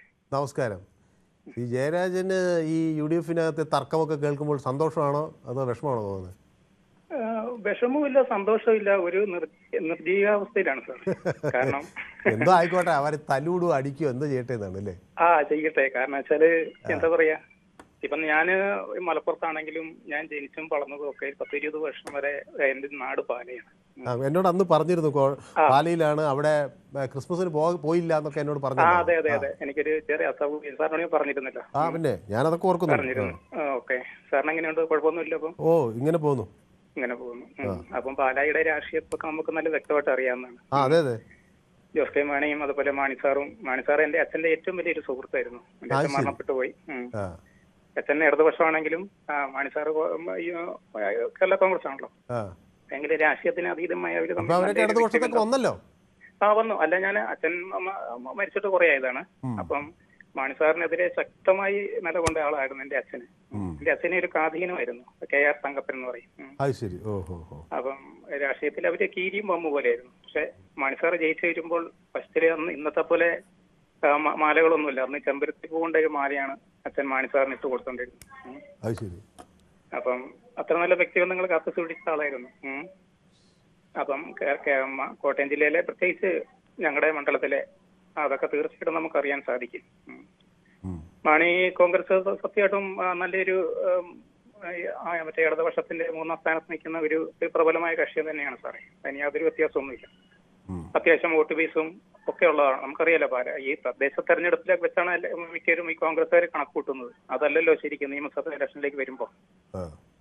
അതല്ല, നിയമസഭാ ഇലക്ഷനിലേക്ക് വരുമ്പോഴത്തേനും രാഷ്ട്രീയം തന്നെയാണ് ചർച്ച ചെയ്യുന്നത്. പ്രത്യേകിച്ച് ജോസ് കെ മാണി MP ആയിരുന്ന കാലത്താണ് പാലായിലുള്ള എല്ലാ പോക്കറ്റ് റോഡുകളും, അത് അവിടെ ആരോട് അന്വേഷിച്ചാൽ ഈ എല്ലാ പോക്കറ്റ് റോഡുകളും റബ്ബറൈസ് ചെയ്യുകയും നല്ല വികസനം കൊണ്ടുവരികയും ചെയ്ത ആളാണ് ജോസ് കെ മാണി. പിന്നെ കഴിഞ്ഞ പ്രാവശ്യം അദ്ദേഹം നിർഭാഗ്യവശം അവിടെ തോറ്റുപോയി. തോറ്റുപോയതിന്റെ കാരണങ്ങൾ നമുക്കറിയാം എന്താണെന്ന് അറിയാം. പക്ഷെ അവിടെ മറ്റേ ജോസഫ് സാറും അവിടെ നമ്മുടെ ഈ തൊടുപുഴ ഭാഗത്ത് മാത്രമാണ് അദ്ദേഹത്തിന് കുറച്ച് ശക്തിയുള്ളത്. മറ്റേതൊക്കെ ശക്തി തീരെ കുറവാണ്. നമ്മുടെ ആൾക്കാരും ചില ഈ കാസർഗോഡ് കണ്ണൂർ മണ്ഡലത്തിലേക്ക് അവർക്കും ഒരു ബൂത്ത് കമ്മിറ്റി പോലും ചിലപ്പോൾ ഉണ്ടാവില്ല മറ്റേ ജോസഫ് ഗ്രൂപ്പിൽ. പക്ഷേ മാണി കോൺഗ്രസ് എന്ന് പറഞ്ഞാൽ അങ്ങനെയല്ല. കേരളത്തിലെ എല്ലാ സ്ഥലത്തും അവർക്ക് ശക്തമായ നിലനിൽപ്പുള്ള ഒരു ഒരു പാർട്ടി തന്നെയാണ്. അപ്പൊ ബലാബലം നോക്കുകയാണെങ്കിൽ ഇപ്പം ബലാബലമാണ് എല്ലാവരും അങ്ങനെ നോക്കുന്നത്. എത്ര വോട്ട് എനിക്കുണ്ട്, എത്ര വോട്ട് എനിക്ക് അവർക്കുണ്ടെന്നല്ലേ. അങ്ങനെ നോക്കുമ്പോൾ ഇവിടെ ആനയെ ആടും പോലെയാണ് ജോസഫും കേരള കോൺഗ്രസ് എമ്മും നിലനിൽക്കുന്നത്. പിന്നെ ഇനിയിപ്പം മറ്റേ ജോസഫ് സാറിന്റെ ഇനി അദ്ദേഹം ഈ ഇലക്ഷന് മത്സരിക്കോ ഇല്ലെന്ന് അറിയില്ല. അദ്ദേഹത്തിന്റെ മകനാണ് മുമ്പേ പറഞ്ഞത്, അപ്പു എന്ന് പറയുന്ന ആൾക്ക്. അപ്പം അദ്ദേഹം ഇപ്പം അനിൽ ബോസ് സാറിന്റെ സംസാരം കേട്ടില്ലേ. അപ്പൊ അത് തന്നെ ഒരു തുടക്കത്തിൽ തന്നെ ഒരു കല്ലുകടിയായി മാറുന്നില്ല സാറേ അതൊക്കെ കേൾക്കുമ്പോൾ. യെസ്, അപ്പോൾ താങ്കളുടെ അഭിപ്രായം ഏതായാലും വ്യക്തമാണ്. അപ്പോൾ ഏതായാലും പാലിയുമായി വൈകാരികമായ ഒരു ബന്ധം ശ്രീ ജയരാജനുണ്ട്. അദ്ദേഹം കാടാമ്പുഴയിലാണ് ഇപ്പോൾ താമസിക്കുന്നതെങ്കിലും ഇപ്പോൾ പാല എന്ന് കേൾക്കുമ്പോൾ മാണി സാറാണ് പലരുടെയും മനസ്സിൽ വരുന്നത്. ഓക്കെ, അപ്പോൾ ഷിജു നമ്മളോടൊപ്പം നേരത്തെ ചേർന്നിട്ട് സുഖമാണോ എന്ന് ചോദിക്കുന്നുണ്ട്. ഇപ്പോൾ സുഖമാണല്ലോ, സ്വാഭാവികമായി സുഖമാണ്. അപ്പോൾ എന്നോട് ഷിജു ചോദിക്കുകയാണ്, which is your favourite book so far you have red till now എന്ന് പറയുകയാണ്. അപ്പോൾ അത് ഒരു വലിയ കുഴപ്പിക്കുന്ന ഒരു ചോദ്യമാണ്. ഞാൻ അധികം പുസ്തകങ്ങളൊന്നും അങ്ങനെ വായിക്കാത്ത ആളാണ്. എന്നാലും നദിയ മുറാദിൻ്റെ ദ ലാസ്റ്റ് ഗേൾ എന്നൊരു പുസ്തകം വായിച്ചത് എത്രയോ കാലങ്ങളായി എൻ്റെ ഭയങ്കരമായി എന്നെ വേട്ടയാടുന്നൊരു പുസ്തകമാണ്. കാരണം ഒരു പെൺകുട്ടി ഇങ്ങനെ വലിയ തീവ്രവാദ വിഭാഗത്തിൻ്റെ കൈകളിൽ പെടുകയും വിൽപ്പന ചരക്കാക്കി വെക്കുകയും പിന്നെ അങ്ങനെ തെരുവിൽ നമ്മൾ പാവയ്ക്ക അതുപോലെ വഴുതിരിങ്ങ ആപ്പിളൊക്കെ ഇങ്ങനെ വില എഴുതി വെച്ച് വിൽക്കാൻ വെച്ച പോലെ അങ്ങനെ വെച്ച ഒരു പെൺകുട്ടി ഒടുവിൽ ആ തീവ്രവാദ സങ്കേതത്തിൽ നിന്ന് രക്ഷപ്പെട്ട് അവർക്ക് നോബൽ പുരസ്കാരം വരെ കിട്ടുന്ന ഒരു വലിയ കഥയാണ്. അത് അവരുടെ തന്നെ യഥാർത്ഥ ജീവിത കഥയാണ്. ആ നദിയ മുറാദിൻ്റെ ദ ലാസ്റ്റ് ഗേളാണ് സത്യത്തിൽ എന്നെ എല്ലാ കാലത്തും വേദനിപ്പിച്ചിട്ടുള്ള ഒരു പുസ്തകം. പക്ഷേ എന്നെ എല്ലാ കാലത്തും സന്തോഷിപ്പിച്ചിട്ടുള്ള മറ്റൊരു പുസ്തകം ദി അഗ്ലി ഡക്ലിംഗ് എന്നൊരു പുസ്തകമാണ്. അത് ഞാൻ എൻ്റെ കഥ വേണമെങ്കിൽ വളരെ ചെറിയ ഒരു ഇതായിട്ട് പറയാം. ഒരു താറാവിൻ്റെ കൂട്ടത്തിൽ അവിടെ ഒരു മുട്ട വിരിയാൻ കുറച്ച് വൈകുകയാണ്. പിന്നെ കുറച്ച് വൈകി അത് വിരിയുന്നു. അതിൽ നിന്ന് തടികൂടിയ ഒരു താറാവ് ഉണ്ടാകുന്നു. അതിനെ ആ ഫാമിൽ എല്ലാവരും കളിയാക്കുന്നു. ഇത് വിരൂപിയായ ഒരു താറാവാണെന്ന് പറയുന്നു. അങ്ങനെ ആ വിരൂപിയായ അഗ്ലി ഡക്ലിംഗ് എന്ന് പറഞ്ഞാൽ വൃത്തികെട്ട വിരൂപിയായ ഒരു താറാവ് എന്ന തരത്തിൽ പറയുകയും അതിനെല്ലാവരും പരിഹസിക്കുന്നു. അങ്ങനെ ആ താറാവ് അവിടെ നിന്ന് ഓടി രക്ഷപ്പെടുന്നു. ഒരു വൃതയുടെ വീട്ടിൽ അഭയം തേടുന്നു. പക്ഷേ ആ താറാവ് തൊട്ടടുത്ത തടാകത്തിൽ കുളിക്കാൻ നീന്താനൊക്കെ ആയിട്ട് ചെല്ലുമ്പോൾ അവിടെ ഇരിക്കുന്ന കോഴിയും പൂച്ചയും അതിനെ ശകാരിക്കുന്നു. എന്തിനാണ് ഈ കുളത്തിലേക്ക് പോകുന്നതെന്നൊക്കെ ചോദിക്കും. അപ്പോൾ ആ താറാവ് യഥാർത്ഥത്തിൽ കുളം തേടി പോകുന്നത് എന്താണെന്ന് മനസ്സിലാക്കാത്ത പൂച്ചയും അതുപോലെ കോഴിയുമൊക്കെ അതിനെ ശകാരിക്കുന്നു. അത് പെരുമാറ്റ ദൂഷ്യം ആരോപിക്കുന്നു. അവിടെ നിന്നൊക്കെ ആ താറാവ് രക്ഷപ്പെട്ട് പോവുകയും പിന്നീടത് ഒരു കാട്ടിൽ ഒളിച്ചു താമസിക്കുകയും ചെയ്യുന്നു. പിന്നെ അങ്ങനെ മഞ്ഞുകാലം കഴിഞ്ഞൊരു വസന്തകാലം വരുമ്പോൾ ആ താറാവ് ഒരു തടാകത്തിൻ്റെ കരയിൽ നിൽക്കുമ്പോൾ ഒരു കൂട്ടം അരയന്നങ്ങൾ അങ്ങോട്ടേക്ക് പറന്ന് വരികയാണ്. അപ്പോൾ അതിൽ ഒരു അരയന്നം നോക്കി ഈ താറാവിനെ നോക്കി പറയുകയാണ്, അതാ അവിടെ നിൽക്കുന്നു മറ്റൊരു സുന്ദരനായ അരയന്നം എന്ന്. അപ്പോഴാണ് ഈ താറാവ് മനസ്സിലാക്കുന്നത് താൻ സത്യത്തിൽ ഒരു അരയന്നമായിരുന്നുവെന്നും. അങ്ങനെ ആ അരയന്നങ്ങളുടെ കൂട്ടത്തിലേക്ക് ആ താറാവ് പറന്നുയരുകയാണ്. അപ്പോൾ താറാവല്ലായിരുന്നു സത്യത്തിൽ അതൊരു അരയന്നമായിരുന്നു. പക്ഷേ അംഗീകാരമില്ലാത്തൊരു സ്ഥലത്ത് എത്രയൊക്കെ മികവുണ്ടായിട്ടും അതിനൊരിക്കലും പിടിച്ചു നിൽക്കാൻ കഴിഞ്ഞില്ല. അതും എന്നെ വളരെയധികം ടച്ച് ചെയ്ത രണ്ട് പുസ്തകങ്ങളാണ്. ഇതൊക്കെ പൊതുവേദിക്കിടയിൽ പറയേണ്ട കാര്യങ്ങളല്ല, എങ്കിലും ഷിജു ഇതൊക്കെ ചോദിക്കുന്നതുകൊണ്ട് ഞാൻ പറഞ്ഞു പോകുന്നതാണ്. പ്രമോദ് നാണു എന്നോടൊപ്പം ചേരുന്നു. കോഴമാണി എന്നൊക്കെയാണ് വിളിക്കുന്നത്. UDFന് 100 സീറ്റ് കേരളത്തിൽ പ്രഖ്യാപിച്ച സതീശൻ പിന്നെ എന്തിനാണ് കേരള കോൺഗ്രസിൻ്റെ പുറകെ പോകുന്നത് എന്നോട് VC തോമസ് ചോദിക്കുന്നു. VC തോമസ് CPM-കാരനാണ്. അപ്പോൾ പോകണ്ട എന്ന് അദ്ദേഹം പറയുന്നുണ്ട്. ഓക്കെ, ശരി. അപ്പോൾ എനിക്ക് നമസ്കാരമെന്ന് സുനിൽ പറയുന്നു. ശശിധരൻ പിള്ള പറയുന്നു, ഇന്ന് ചർച്ച ചെയ്യേണ്ടിരുന്നത് റെജി ലോക്കൂഷ് വിഷയമല്ലേ, ന്യൂസ് 18 ഈ വിഷയം ചർച്ച ചെയ്യാത്തതിന് ഭയപ്പെടുന്ന എന്തിനാണ് എൻ്റെ മനു, ഈ വിഷയം എത്രനാൾ ചർച്ച ചെയ്തതാണെന്ന് അറിയാമോ എന്നാണ്. എനിക്ക് റെജി ലൂക്കോസ് BJP പോകുന്ന വിഷയം ചർച്ച ചെയ്യാൻ ഒരു മടിയുമില്ല. ഈ ചില ആളുകൾ വിചാരിക്കുന്നത് ഇങ്ങനെ ഒരു ഇതുണ്ട്, എന്തെങ്കിലും നമ്മൾ ചെയ്യുമ്പം അല്ലെങ്കിൽ ഒരു ടെലിവിഷനുകൾക്കെല്ലാം പേടിയാണ്, CPM-നെ പേടിയാണ്, BJP-യെ പേടിയാണ്, കോൺഗ്രസിനെ പേടിയാണ് എന്നൊക്കെ ഇങ്ങനെ ആളുകൾ പറയാറുണ്ട് പലപ്പോഴും. പക്ഷേ നിങ്ങൾക്ക് അങ്ങനെ ആരോപിക്കാം, അങ്ങനെ ആരോപിക്കുന്നതിൽ തെറ്റില്ല. അത് വാസ്തവമാണോ അല്ലയോ എന്നുള്ളതൊക്കെ അപ്പുറത്തെ കാര്യം. പക്ഷേ പൊതുവേദിയെക്കുറിച്ച് അങ്ങനെ ഒരിക്കലും പറയാൻ പറ്റില്ല. കാരണം പൊതുവേദി എന്നത് ഒരു അവതാരകൻ നടത്തുന്ന ഒരു പരിപാടിയല്ല. പൊതുവേദി എന്നത് കേരളത്തിലെ പ്രതികരണശേഷിയുള്ള വലിയ ജനവിഭാഗം ആങ്കർ ചെയ്യുന്ന ഒരു പരിപാടിയാണ്. ഇവിടെ കൂടുതൽ സംസാരിക്കുന്നത് സാധാരണക്കാരായ മനുഷ്യർ. അവരാരെയും പേടിക്കുന്നില്ല. അവർക്ക് പറയാനുള്ളത് വെട്ടിത്തുറന്ന് പറയുന്നു. അവർ വ്യത്യസ്ത രാഷ്ട്രീയ കേന്ദ്രങ്ങളിലുള്ളവരായിരിക്കാം, പക്ഷേ അവർ പറയുന്നു, അവർ പ്രതികരിക്കുന്നു, അവർക്ക് പറയാനുള്ളത്. അപ്പോൾ പൊതുവേദി ആരെങ്കിലും പേടിക്കുന്നു എന്ന് പറഞ്ഞാൽ അതിനെ കവിഞ്ഞൊരു അസംബന്ധം ഈ ടെലിവിഷൻ മേഖലയിൽ ഇല്ല. ഓക്കെ, അപ്പോൾ ശശിധരൻ, നമ്മുടെ വയലാർ ശശിധരനാണ്, എനിക്കറിയാം, അദ്ദേഹം നമ്മുടെ സ്ഥിരം പ്രേക്ഷകനുമാണ്. ഓക്കെ, നമ്മുടെ സജീവ് കുമാറിനെ പറ്റിയൊക്കെ പറയുന്നുണ്ട്, പ്രതികരണത്തിനെയൊക്കെ പറ്റി. അപ്പോൾ സുനിൽകുമാർ പറയുന്നു UDF 100, LDF 110, അപ്പോൾ 210 സീറ്റായല്ലോ എന്ന് ചോദിക്കുന്നത്. ഓക്കെ. അപ്പോൾ ജയകുമാർ പറയുന്നു, ജയകുമാർ നമുക്കൊപ്പം ചേർന്നിട്ടുണ്ട്. ഇന്നത്തെ രാഷ്ട്രീയ വിഷയം റെജി ലൂക്കോസ് ആയിരുന്നു എന്നൊക്കെയാണ് സുനിൽകുമാറും പറയുന്നത്. കൂടാതെ നിരീക്ഷകരെ ഓടിച്ചു വിട്ടു, ഇതൊക്കെ ചർച്ചയാക്കാമായിരുന്നു എന്നും പറയുന്നുണ്ട്. ഓക്കെ, അതൊക്കെ ഞാൻ കേൾക്കുന്നുണ്ട്. അപ്പോൾ നമ്മുടെ സുനിൽകുമാർ ഗോളാന്തരമുണ്ട്, നമസ്കാരം മനുവേട്ട എന്നൊക്കെ പറയുന്നുണ്ട്. ഗോളാന്തരത്തിനും എൻ്റെ നമസ്കാരം. അപ്പോൾ നമ്മുടെ സുനിൽകുമാർ, ജയകുമാർ, ഗോളാന്തരം അങ്ങനെ പോകുന്നു. ശശിധരൻ പിള്ളൈ ഒക്കെ ഇങ്ങനെ നമുക്കൊപ്പം ചേർന്നിട്ട്. അപ്പോൾ VC തോൺ ഫോൺ എനിക്ക് മനസ്സിലായി. ഓക്കെ, ഒരു പ്രതികരണം. ശരി, ഓക്കെ. അപ്പോൾ എന്നെ പുകഴ്ത്തുന്നത് കൊണ്ടാണ് ഞാൻ പലരുടെയും ഫോൺ കട്ട് ചെയ്യാത്തതെന്നൊക്കെ സുനിൽകുമാർ പറയുന്നുണ്ട്. ഓക്കെ, അപ്പോൾ അങ്ങനെയൊക്കെ ഉള്ള പ്രതികരണങ്ങൾ ഇങ്ങനെ വന്നുകൊണ്ടിരിക്കുന്നു. സബീന സുൽഫി എന്നോട് ഒപ്പം ചേർന്നിട്ടുണ്ട്. കൃഷ്ണദാസ് നമുക്കൊപ്പം ചേർന്നിട്ടുണ്ട്. ജിയോവ പറയുന്നുണ്ട്, പാവം സജീവ് എന്ന് ജിയോ പറയുന്നു. ഓക്കെ, കൃഷ്ണൻകുട്ടി പറയുന്നു ജോസ് കെ മാണി വിഭാഗത്തിന് അന്തസ്സോടെ നിൽക്കാൻ പറ്റിയ ഇടം LDF തന്നെയാണ് എന്ന് എന്നോട് പറയുകയും ചെയ്യുന്നുണ്ട്. ശിവദാസൻ ബാലരാമപുരത്ത് നിന്ന് എന്നോടൊപ്പം ചേരുന്നു. ശ്രീ ശിവദാസൻ. നമസ്കാരം സാർ. നമസ്കാരം. ഇന്നത്തെ എന്താ പറയാ, ഇത് സജീവമായിരുന്ന അദ്ദേഹത്തിന് സാറ് അവിടെ പോകുമ്പോൾ കാണണം, കണ്ണൂരിൽ പോയി നിർബന്ധമായി കാണുകയും വേണം. അദ്ദേഹത്തിന് അനിയെ നമുക്ക് TV കൊടുത്ത് കാണിച്ചു തരുകയും വേണം. എന്റെ ഒരു അപേക്ഷയാണ്. അതെ, ഞാൻ ഒരു ദിവസം നോക്കാം, കൂത്തുമുമ്പ് നോക്കണം. പിന്നെ ഇനി ചർച്ച വിഷയത്തിലേക്ക് വരാം. മാണി ജോസഫ് എന്ന വിഷയമാണ് സാറോട് ഇന്ന് വിഷയം ഇട്ടിട്ടുള്ളത്. മാണി കോൺഗ്രസ് എന്ന് പറഞ്ഞാല് നമ്മൾ മാണി സാർ നമുക്ക് കോൺഗ്രസ് ചെയ്ത സംഭാവനകൾ ഏറെയാണ്. എന്തോ ചില സാഹചര്യങ്ങളിൽ നമ്മൾ വിട്ടുപോയി, അദ്ദേഹത്തിന്റെ മകനും ആൾക്കാരും. തിരിച്ചു വരെ തന്നെ വേണം, തിരിച്ചു വന്നേ പറ്റൂ. പക്ഷെ മാണി ഈ എസ് മാണി ഗ്രൂപ്പ് വന്നില്ലെങ്കിലും പാർട്ടിക്ക് ഒന്നുമില്ല.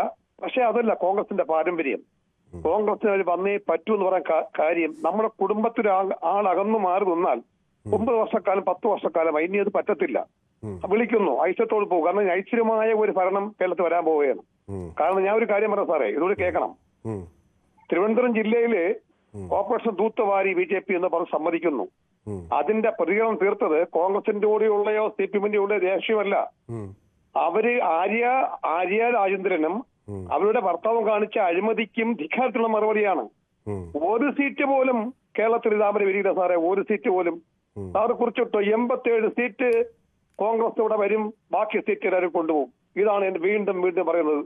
മാണി കോൺഗ്രസ് തിരിച്ചു വരണം, ജോസഫും നമുക്കുണ്ടാവണം, എല്ലാവരും ഉണ്ടാവണം, നമുക്ക് എല്ലാ രാഷ്ട്രീയക്കാരും ഉണ്ടാവണം. ഇതാണ് എന്റെ വ്യക്തമാണ് താങ്കളുടെ ഇടം. അപ്പോൾ ഞാൻ ഗോളാന്തരത്തിനോട് ആവർത്തിച്ച് പറയുന്നൊരു കാര്യമുണ്ട്. നമ്മൾ ഈ യൂട്യൂബ് കമൻറ്റ് ചെയ്യുമ്പോൾ അവിടെ കൂടെ കമൻറ്റ് ചെയ്യുന്ന ആളുകളോട് ഏറ്റവും സഭ്യമായ ഭാഷ ഉപയോഗിക്കണം. ഇത് ഞാൻ പലതവണ പറഞ്ഞിട്ടുള്ളതാണ്. അല്ലെങ്കിൽ പിന്നെ എനിക്ക് നിങ്ങളെ അവഗണിക്കേണ്ടി വരും.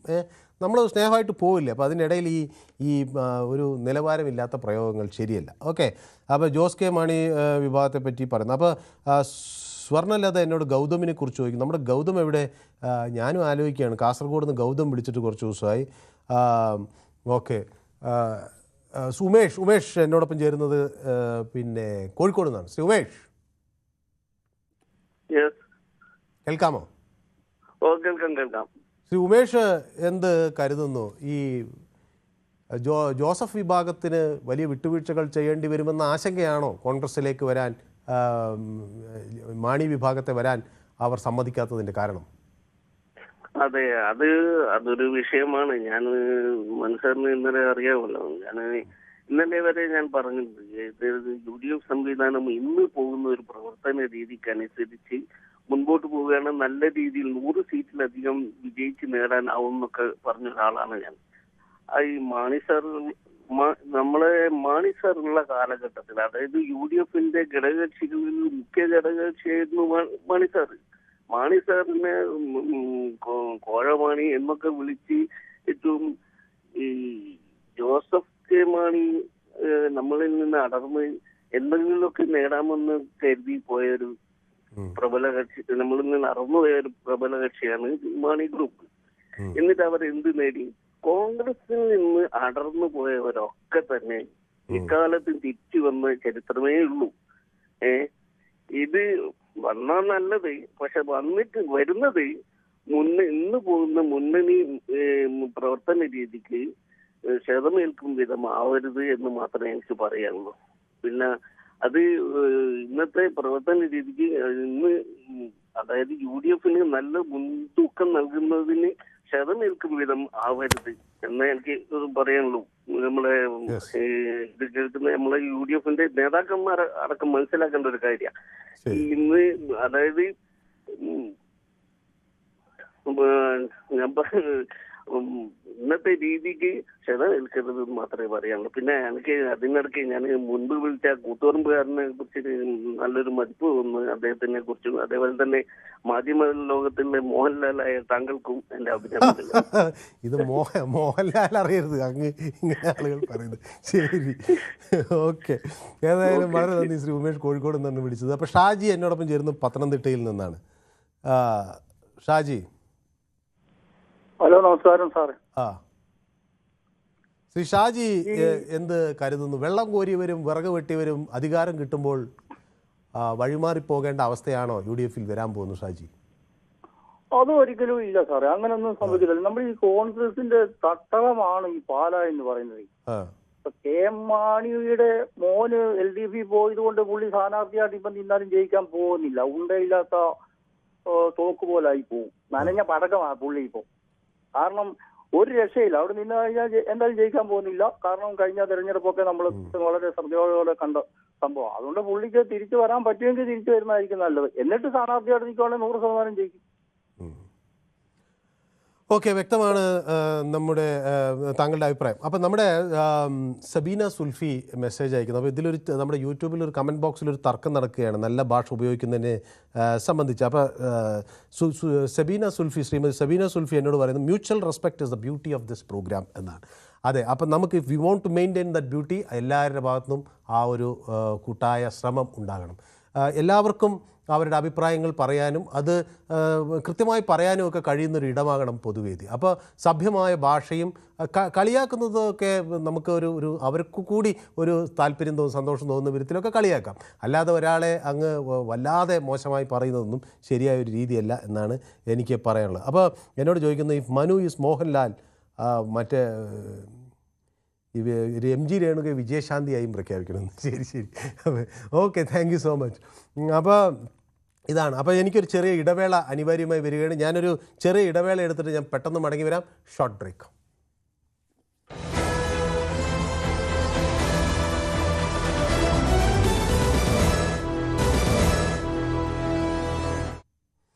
യെസ്, അപ്പോൾ നമ്മുടെ പൊതുവേദി തുടരുകയാണ്. അപ്പോൾ എന്നോട് ക്രിസ് എപ്പോഴും എന്നെ പുകഴ്ത്തുന്ന ഒരാളാണ്. അപ്പോൾ ക്രിസ് പറയാണ് എൻ്റെ ഡ്രസ്സിംഗ് ഒക്കെ വളരെ നല്ലതാണ്. Hi Menu, your dressing is superb. Yesterday was also excellent. Love the colour. From where do you buy? Is it readymade or stitched? If stitched, who is your tailor എന്നൊക്കെയാണ് ചോദിക്കുന്നത്. ഒരു വലിയ ഒരു വാക്കാണ് ഞാൻ ഓർക്കുന്നത്. God makes man but tailor makes a gentleman എന്ന്. ദൈവം മനുഷ്യനെ സൃഷ്ടിക്കുന്നത്, പക്ഷേ ഒരു ജെൻറ്റിൽമാനെ സൃഷ്ടിക്കാൻ ടൈലർക്ക് കഴിയുന്നുണ്ട്. സത്യത്തിൽ ഞാനിത് പല ആളുകളോടും തുറന്ന് വളരെ രഹസ്യമായിട്ട് പറഞ്ഞിട്ടുള്ളതാണ്. ക്രിസിനോട് ആ രഹസ്യം ഞാൻ പങ്കുവയ്ക്കുകയാണ്. ക്രിസ്, ഞാൻ പ്രത്യേകിച്ച് എനിക്ക് എൻ്റേതായ സ്വന്തമായ ഒരു കോട്ട് മാത്രമേ ഉള്ളൂ. അത് എൻ്റെ സ്വന്തം കോട്ടാണ്. മറ്റതൊക്കെ ഞാനിവിടെ ഉള്ള ഡ്രസ്സിംഗ് റൂമിലെ മറ്റുള്ളവർക്കായി വാങ്ങിച്ച വസ്ത്രങ്ങളാണ് കൂടുതൽ എടുത്തിടുന്നത്.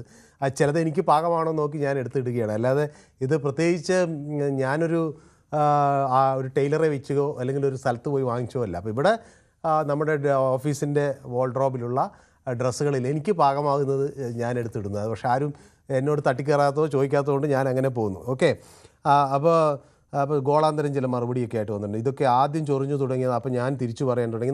അങ്ങനെയല്ല, നമ്മളൊരാൾ ചൊറിഞ്ഞാൽ നമ്മൾക്കൊരു നിലവാരമില്ലേ? അപ്പം നമ്മൾ ആ നിലവാരം പാലിക്കുക. മറ്റൊരാൾ മോശമായി പറയുന്നു എന്നുള്ളതുകൊണ്ട് നമ്മൾ അയാളെ തെറി വിളിക്കാൻ നിൽക്കും. അപ്പോൾ നമ്മൾ സഭ്യമായ ഭാഷയിൽ സംസാരിക്കാം. അപ്പോൾ കിരൺ ബാബുവിനെ മമ്മൂട്ടി ആക്കണമെന്ന് പറയുന്നുണ്ട് കേട്ടോ നമ്മുടെ ഷിജു. ഓക്കെ, ശരി, ശരി. അപ്പോൾ നമുക്ക് ചിരിച്ചിട്ട് എനിക്ക് ചുമ വരികയാണ്. ശരി, ഇതൊക്കെ മമ്മൂട്ടി മോഹൻലാൽ എന്നൊക്കെ പറഞ്ഞാൽ ഒരു നൂറ്റാണ്ടിൽ ഒരു തവണ ഉണ്ടാകുന്ന മഹാപ്രതിഭകളാണ്. മലയാള സിനിമയെ അവർക്കൊപ്പമാണ് നടക്കുന്നത്. മലയാള സിനിമ തന്നെയല്ല, ലോക സിനിമയിൽ ഒരു വലിയ സ്ഥാനം അവർക്കുണ്ട്. ഇന്ത്യൻ സിനിമയുടെ ചരിത്രത്തിൽ അവർ വലിയ സ്ഥാനമുള്ള ആളുകളാണ്. അപ്പോൾ നമ്മൾ തമാശയ്ക്ക് പോലും അങ്ങനെയൊക്കെ പറയുന്നത് ശരിയാണോ എന്ന് എനിക്കറിയില്ല. ഞാൻ പക്ഷേ ഇതിങ്ങനെ എൻജോയ് ചെയ്യുന്നതുകൊണ്ട് പറയുന്നു. മോഹൻലാലൊക്കെ ഇത് അറിഞ്ഞു കഴിഞ്ഞാൽ അദ്ദേഹം വല്ലാതെ വിഷമിക്കുമെന്നാണ് ഞാൻ വിചാരിക്കുന്നത്.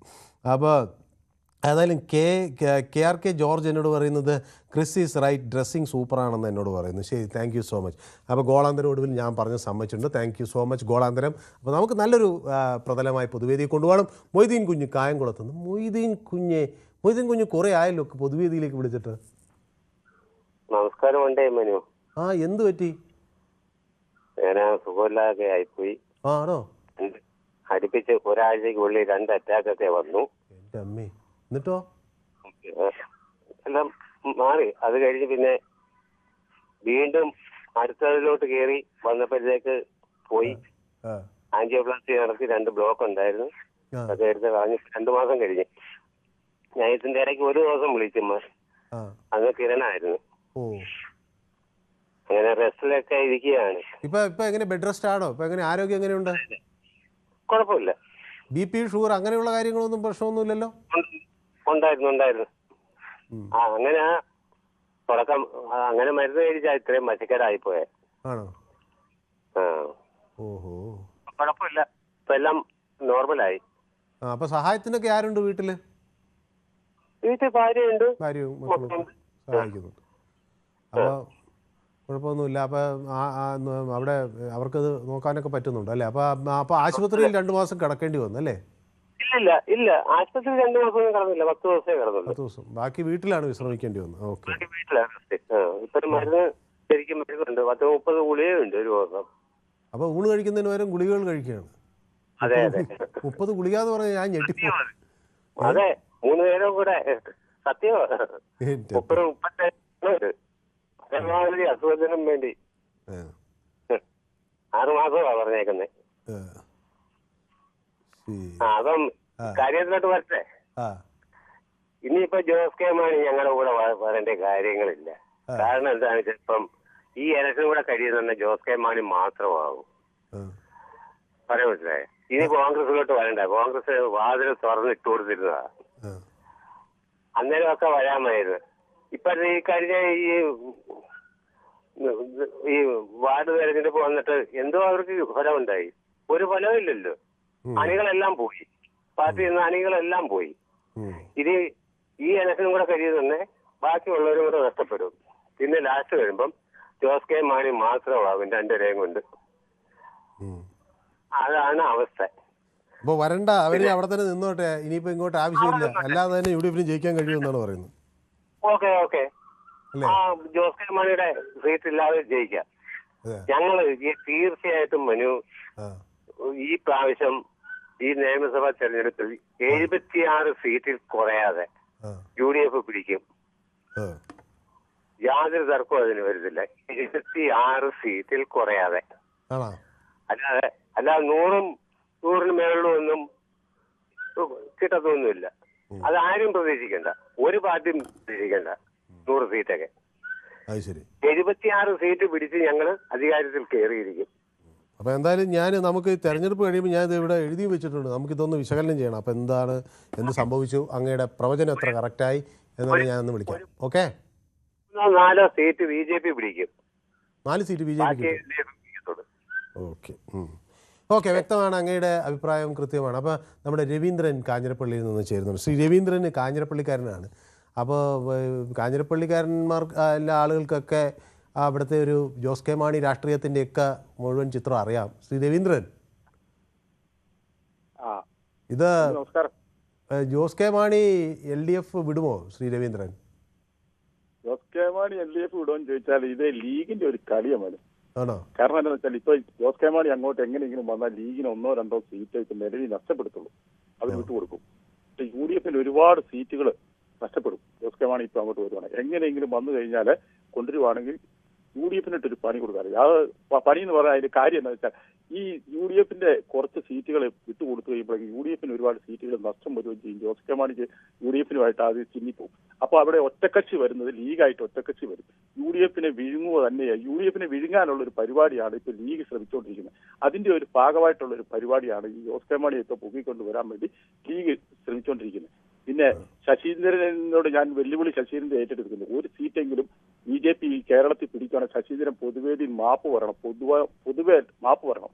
ഈ പിടിച്ചില്ലെങ്കിൽ ഞാൻ 100 മാപ്പ് ശശീന്ദ്രന് വേണ്ടി പറയാം. ശശീന്ദ്രൻ എന്ന് പറഞ്ഞ ഒരു വ്യക്തി പറഞ്ഞത് 1 സീറ്റ് പോലും പിടിക്കാറുണ്ട്. ശശീന്ദ്രൻ ഈ വെല്ലുവിളി ഏറ്റെടുക്കണം. ഒരു സീറ്റെങ്കിലും BJP പിടിക്കുകയാണെങ്കിൽ ഞാൻ ശശീന്ദ്രൻ മാപ്പ് പറയണം. അതല്ലെങ്കിൽ ശശീന്ദ്രൻ പറയുന്നത്ര മാപ്പ് ഞാൻ പറയാൻ തയ്യാറാണ്. അതുകൊണ്ട് അങ്ങനെയുള്ള കടുത്ത തീരുമാനമൊന്നും ശശീന്ദ്രൻ എടുക്കരുത്. BJP പിടിക്കലിൽ നിന്ന് നമുക്ക് പറയാൻ ഒരിക്കലും BJP ഒരുപക്ഷെ 1-2 സീറ്റൊക്കെ പിടിക്കാൻ മേലായിരിക്കൊന്നുമില്ല. പിന്നെ 65ഉം 70ഉം മുമ്പ് പറഞ്ഞ പാർട്ടി പറഞ്ഞ കറക്റ്റാണ്. 76 സീറ്റും 70 സീറ്റും ഒക്കെ ആയിട്ട് നിൽക്കും. 1-2 സീറ്റും BJPയും പിടിച്ചു നിൽക്കും. പിന്നെ പാലായിലെ കളി ഇതാണ്. ലീഗ് കോൺഗ്രസിനെ വിഴുങ്ങാനുള്ള ഒരു പരിപാടി ആസൂത്രണം ചെയ്തുകൊണ്ടിരിക്കുന്ന ഒരു പരിപാടി. ഏതാണ്ട് ആ പ്രദേശത്തുള്ള ആളായതുകൊണ്ട് ഒരുപക്ഷെ അങ്ങയുടെ ഒരു വ്യത്യസ്ത നിരീക്ഷണമാണ്. കൊള്ളാം. അപ്പോൾ ഗ്ലാഡിയേറ്റർ എന്നോട് പറയുന്ന ഹസ്കറെ ഉടൻ തന്നെ ലീഗിലേക്ക് പറഞ്ഞു വിടുമെന്നാണ് പറയുന്നത്. ഹസ്കറിന് ചെറിയ താക്കീതൊക്കെ പാർട്ടി നൽകിയിട്ടുണ്ട്. ആവശ്യമില്ലാത്ത രീതിയിൽ പാർട്ടിയെ പ്രതിസന്ധിയിലാക്കരുത് എന്ന് പറഞ്ഞ് BN ഹസ്കറിനോട്. അത് ഒരു രാഷ്ട്രീയ നിരീക്ഷകൻ കൂടിയാണല്ലോ. അപ്പോൾ സദാശിവൻ നായർ പറയുന്നത് മനുവിനെ ഫോണിൽ കിട്ടാൻ ശ്രമിക്കുന്നുണ്ട്, പക്ഷേ കണക്ഷൻ കിട്ടാൻ വേണ്ടി പ്രാർത്ഥിക്കണമെന്ന്. ഇതങ്ങനെ ഇതൊക്കെ അങ്ങനെ ഇത്രയും പ്രയാസമാണോ? നമ്മുടെ എല്ലാ ആളുകൾക്കും ഇപ്പോൾ സ്ഥിരം കിട്ടുന്നുണ്ടല്ലോ. ഇതെന്താണ് ശ്രീ സദാശിവൻ നായർക്ക് കിട്ടാത്തതെന്ന് ഞാൻ മനസ്സിലായി. ചില ആളുകൾക്ക് എത്ര വിളിച്ചിട്ടും കിട്ടുന്നില്ല എന്നാണ് അവർ പറയുന്നത്. അത് നമുക്കൊന്ന് നോക്കണം. അപ്പോൾ ഒരിക്കലും വിളിച്ചിട്ട് കിട്ടാത്ത ആളുകൾക്ക് കിട്ടാൻ എന്തെങ്കിലും ഒരു സംവിധാനം നമുക്ക് കൊണ്ടുവരാം. അപ്പോൾ ശ്രീ വർഗീസ് പെരുമ്പാവൂർ എന്ന് വിളിക്കാൻ. ശ്രീ വർഗീസ്, ഹലോ, നമസ്കാരം. ശ്രീ വർഗീസ് പെരുമ്പാവൂർകാരനാണ്. ഈ മധ്യ കേരളത്തിൽ ജോസ് കെ മാണി വന്നാൽ വലിയ മാറ്റമുണ്ടാകും എന്ന് കോൺഗ്രസ് കരുതുന്നതിൽ എന്തെങ്കിലും കാര്യമുണ്ടോ ശ്രീ വർഗീസ്? അല്ല, അത് ഇപ്പൊ ഇടതുപക്ഷത്തിന്റെ കൂട്ടത്തിലാണ് ഇപ്പൊ ജോസ് കെ മാണിയുടെ പാർട്ടി നിൽക്കുന്നത്. അപ്പൊ 100 സീറ്റിലധികം ജയിക്കുമെന്ന് UDF ജയിക്കുമെന്ന് പ്രതിപക്ഷ നേതാവ് പറഞ്ഞുകൊണ്ട് കൊടുക്കുമ്പോൾ സ്വന്തം അണികൾ പറയുന്നത് 76 കിട്ടുള്ളൂ. അപ്പൊ പ്രതിപക്ഷ നേതാവിന് പോലും അണികൾക്ക് വിശ്വാസമില്ലാത്തൊരു വാക്ക് ഉണ്ടോ? കഴിഞ്ഞ ഇപ്പൊ ഇവര് ഈ അരമനയിൽ പോയിട്ട് അവരൊക്കെ കണ്ട്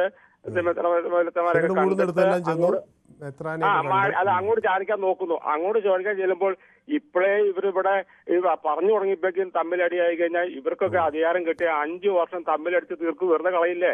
ഞങ്ങള് ഇടതുപക്ഷം ഭരിക്കുകയാണെങ്കിൽ സ്കൂൾ തുറക്കുമ്പോൾ തന്നെ പുസ്തകം അവിടെ എത്തിക്കും. അതുപോലെ പവർ കട്ട് എന്ന സാധനം ഇപ്പൊ കേട്ടോ, ഇവർ വന്നു കഴിഞ്ഞാൽ ഇതൊക്കെ തിരിച്ചു വരും. അതുകൊണ്ട് 5 വർഷം ഈ കേരളത്തിനെ കുട്ടിച്ചോറാക്കാൻ ഈ കേരളത്തിലെ ജനങ്ങൾ സമ്മതിക്കുമെന്ന് എനിക്ക് തോന്നുന്നില്ല. മുഖ്യമന്ത്രി പദത്തിന് വേണ്ടി അടി കൂടുന്നു. അങ്ങനെയാണെങ്കിൽ അങ്ങ് ഈ ജോസ് കെ മാണി പോകില്ല എന്ന് തർപ്പിച്ച് പറയാത്ത എന്ത്? ജോസ് കെ മാണി പോകില്ല എന്ന് പറഞ്ഞാൽ ഞാൻ ജോസ് കെ മാണിന്റെ ആരുമല്ല. പക്ഷെ ജോസ് കെ മാണിയുടെ പാല എന്ന മണ്ഡലത്തിൽ പുള്ളി അവിടെ തോറ്റുപോയി കഴിഞ്ഞോണം. അപ്പൊ പുള്ളിക്ക് അവിടെ എന്ത് സ്വാധീനമുണ്ട്? പിന്നെ അവര് മത്സരിക്കുന്ന പൂഞ്ഞാറായിക്കോട്ടെ, ചങ്ങനാശ്ശേരി ആയിക്കോട്ടെ, കടുത്തുരുത്തി, ഇവരെല്ലാം CPM കിട്ടുന്ന സ്ഥലങ്ങളല്ല. അവർ പോയാലും അവരുടെ സീറ്റുകളല്ലേ പോകുന്നുള്ളൂ. അല്ലാണ്ട് CPM റാന്നി പോലെയുള്ള മണ്ഡലമൊക്കെ ഈസി ആയിട്ട് പിടിച്ചെടുക്കാം അവരിൽ ഇതായില്ലെങ്കിലും. അതുകൊണ്ട് ഇപ്പൊ പെരുമ്പാവൂർ പിടിച്ചെടുക്കാൻ പറ്റും.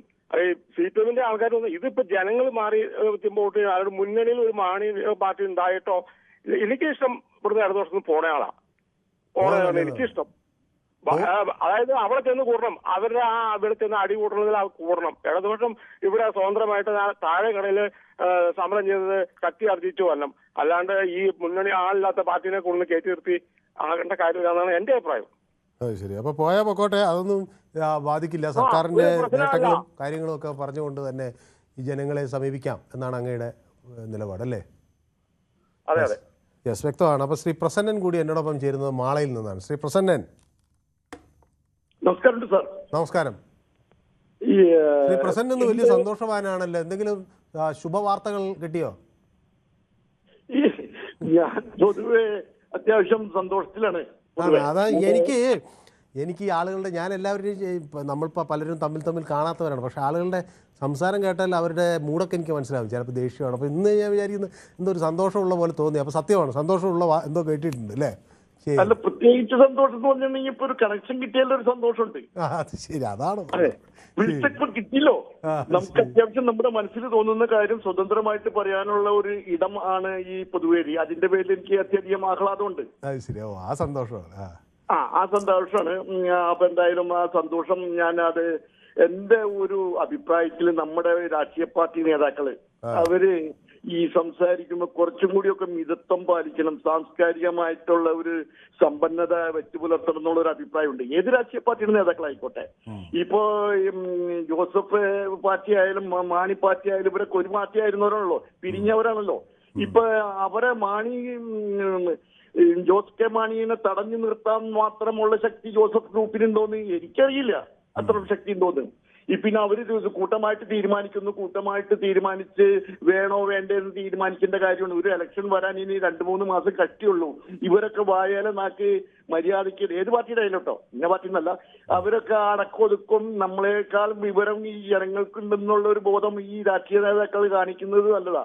കുറച്ചും കൂടിയൊക്കെ വിശാല മനസ്കത ജോസഫ് ആൻഡ് പാർട്ടി കാണിക്കണം എന്നുള്ളൊരു അഭിപ്രായം. ഈ കേരളത്തിന്റെ എന്നല്ല, ഇത്തരം വർത്തമാനങ്ങൾ പൊതുരംഗത്ത് വലിച്ചിടരുത്. അത് വേണ്ടെങ്കിൽ വേണ്ടപ്പെട്ട വേദികളിൽ പറഞ്ഞാൽ മതിയല്ലോ.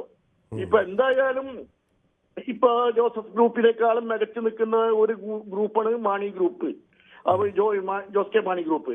അപ്പോ വരണ്ട എന്ന് പറയുന്നതൊന്നും അത്ര ശരിയായ കാര്യമല്ല. പിന്നെ വരണോ വരണ്ടേ എന്നൊക്കെ അവർ തീരുമാനിക്കണം. നമ്മളുടെ നേതാക്കന്മാരുടെ ഒരു അളവുകോൽ എന്ന് പറയുന്നത് അവർക്ക് പറയുന്ന വാക്കുകളാണ്.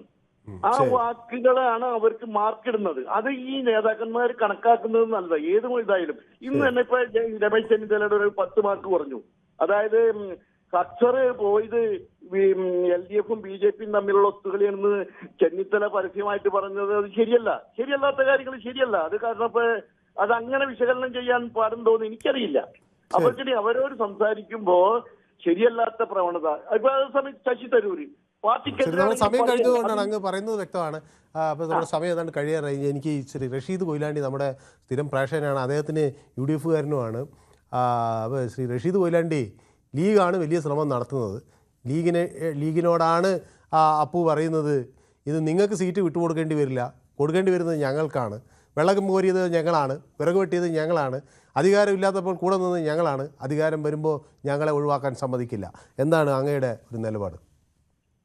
നമ്മുടെ പ്രതിപക്ഷ നേതാവ് VD സതീശൻ പറഞ്ഞുകൊണ്ടേയിരിക്കുന്നൊരു വാചകമാണ് എനിക്ക് ആദ്യം പറയാനുള്ളത്. ടീം UDF അത് അതിശക്തമായ രീതിയിൽ തന്നെയാണ്. അതിന്റെ പ്രതിഫലനമാണല്ലോ തിരുവല്ല പഞ്ചായത്തിൽ നമ്മൾ കാണിച്ചത്. അതിന്റെ ശക്തി ഒട്ടും ചോർന്നു പോകാതെ തന്നെയാണ് നിയമസഭാ തെരഞ്ഞെടുപ്പിന് അഭിമുഖീകരിക്കാൻ പോകുന്നത്. പക്ഷേ UDFന്റെ ആശയങ്ങളോട് പൊരുത്തപ്പെടുന്ന ആളുകൾ, LDFിലുള്ള ആളുകൾക്ക് UDFിലേക്ക് വരുന്നതിൽ എന്താണ് കുഴപ്പം? അത് മാണി സാറിന്റെ പാർട്ടിയോട് പ്രത്യേകം ഞങ്ങൾക്ക് സ്നേഹമുണ്ട്. ശരി, അപ്പം നമുക്ക് ഇന്ന് മുഖ്യമന്ത്രിയൊക്കെ മാധ്യമങ്ങളെ കാണാനൊക്കെ ഉള്ള തയ്യാറെടുപ്പുണ്ടെന്ന് നമുക്ക് പെട്ടെന്ന് വൈൻഡപ്പ് ചെയ്യേണ്ടതുകൊണ്ടാണ്. ഞാൻ അജയ്കുമാറും കൂടി ഉണ്ട്, അപ്പോൾ അദ്ദേഹം നമ്മുടെ സ്ഥിരം പ്രേക്ഷകനാണ്. അങ്ങ് പറഞ്ഞത് വ്യക്തമാണ്. അജയ്കുമാർ, 1-2 വരികളിൽ ഒന്ന് ചുരുക്കി നമുക്ക് ഇതൊന്ന് വ്യക്തമാക്കി നമുക്ക് വേഗം അവസാനിപ്പിക്കാം. അല്ല, ഇതിപ്പോ അവര് തമ്മിൽ അങ്ങോട്ടും ഇങ്ങോട്ടും അടിച്ചാലും രണ്ടുപേരും ഏതാണ്ട് ഒരുപോലെ ഇരിക്കുന്ന കക്ഷികളാണ്. മനസ്സിലായില്ല. അല്ല പ്രത്യേകിച്ച് ഒരാൾക്ക് കൂടുതൽ ജയവും ഒരാൾക്ക് കൂടുതൽ പരാജയവും ഉണ്ടാകുമെന്ന് എനിക്ക് തോന്നുന്നില്ല. കാരണം രണ്ടുപേരും ക്ഷീണിച്ച് തൊഴുത്തിൽ കെട്ടാറായ പരുവത്തിൽ മാറിയിരിക്കുന്ന ഒരു പാർട്ടിയാണ്. ആ പാർട്ടി കൊണ്ട് കേരളത്തിന് എന്ത് ഗുണമെന്ന് കേരളത്തിലെ ഇവർക്ക് വോട്ട് ചെയ്യുന്ന മധ്യ തിരുവിതാംകൂറിലെ ചില പോക്കറ്റുകളിലുള്ള ആൾക്കാർ ചിന്തിക്കണം. എന്തിനാണ് ഈ കേരള കോൺഗ്രസ് കൊണ്ട് ഈ നാടിനുള്ള പ്രയോജനം? അത് കോൺഗ്രസിനെ എന്താണ് പറയുന്നത്, ശിഥിലീകരിക്കാൻ ഉണ്ടാക്കിയ ഒരു പാർട്ടിയാണ് ഒരിക്കൽ. ഇപ്പൊ അത് സ്വയം നശിച്ചുകൊണ്ടിരിക്കുന്നു. അതാണ് സംഭവിക്കുന്നത്. കൂടുതൽ പറയാനുണ്ടായിരുന്നു, പക്ഷേ സമയമില്ല. നമുക്ക് അത് അടുത്ത ദിവസം നമുക്ക് വിശദമായി ചർച്ച ചെയ്യാം. ഇപ്പോൾ നമുക്ക് പ്രധാന ചില വാർത്തകൾ വരുന്നതുകൊണ്ടാണ്. അപ്പോൾ ഈ വിഷയം ഞാൻ യൂട്യൂബിലും പ്രേക്ഷകർക്ക് മുന്നിൽ ചർച്ച ചെയ്തിരുന്നു. എന്താണ് ഇത്തരത്തിൽ മാണി കോൺഗ്രസിനെ വെട്ടാൻ അല്ലെങ്കിൽ മാണി വിഭാഗത്തിൻ്റെ പ്രവേശനം UDFിൽ തടയാൻ ആകുമോ? ജോസഫ് വിഭാഗത്തിന് 64% ആളുകൾ പറ്റും എന്നാണ് പറയുന്നത്. 36% ആളുകൾ പറ്റില്ല എന്നും പറയുന്നുണ്ട്. അവർ വരും എന്ന നിലയിലാണ് പറയുന്നത്. ഏതായാലും തെരഞ്ഞെടുപ്പ് അടുത്തു വരുന്നൊരു ഘട്ടത്തിൽ രാഷ്ട്രീയ സഖ്യത്തിലെ ഐക്യം അത്യന്തം നിർണായകമാണ്. ഐക്യമില്ലെങ്കിൽ ആശയക്കുഴപ്പവും പരസ്പര വിരുദ്ധ സന്ദേശങ്ങളും വോട്ടർമാരിൽ എത്തും. അത് അവരിൽ സംശയം ജനിപ്പിക്കും. ശക്തമായ ഐക്യമുണ്ടാകുമ്പോൾ മാത്രമേ വ്യക്തമായ ഒരു നേതൃത്വം അംഗീകരിക്കപ്പെടൂ.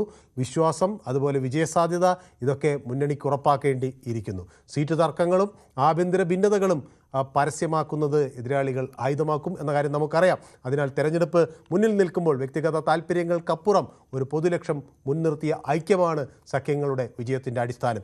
അത് തന്നെയാണ് പൊതുവേദിയുടെയും ഒരു വിജയത്തിൻ്റെ അടിസ്ഥാനം, നമ്മളുടെ ഐക്യം. അപ്പോൾ ഇന്നത്തെ പൊതുവേദി ഇവിടെ അവസാനിക്കുകയാണ്. നാളെ മറ്റൊരു വിഷയവുമായി വീണ്ടും കാണാം. നന്ദി, നമസ്കാരം.